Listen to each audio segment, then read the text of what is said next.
রাজশাহী নগরীর গণকপাড়ায় গভীর রাতে জাতীয় পার্টির কার্যালয়ে হামলা, ভাঙচুর ও অগ্নিসংযোগ করা হয়েছে। ফ্যাসিবাদ বিরোধী জাতীয় ঐক্যের ব্যানারে বিক্ষোভ মিছিল শেষে ভাঙচুর ও আগুন দেওয়া হয়।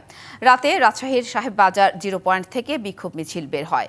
এনসিপির রাজশাহী মহানগরের প্রধান সমন্বয়ক মোবাশ্বের আলীর ডাকে মিছিলে বিভিন্ন রাজনৈতিক সংগঠনের নেতাকর্মী ও সমর্থকরা যোগ দেন। মিছিলটি সাহেববাজার এলাকার প্রধান সড়ক প্রদক্ষিণ শেষে গণপাড়া মোড়ে পৌঁছালে অংশগ্রহণকারী কয়েকজন কর্মী জাতীয় পার্টির কার্যালয়ে হামলা চালায়। অফিস কক্ষে ভাঙচুর চালানো হয় এবং ভেতরের আসবাবপত্র ও ছবি বাইরে এনে রাস্তায় ফেলে আগুন দেওয়া হয়। মিছিল শেষে সমাবেশে বক্তারা সেনাবাহিনীর কঠোর সমালোচনা করেন এবং স্বরাষ্ট্র উপদেষ্টার পদত্যাগ দাবি করেন। এ সময় তারা দ্রুত দোষীদের আইনের আওতায় আনার আহ্বান জানান।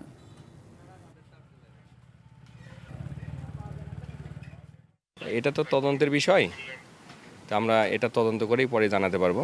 এই বিষয়ে আমরা তদন্ত সাপেক্ষেই পরবর্তীতে আইনগত ব্যবস্থা গ্রহণ করব।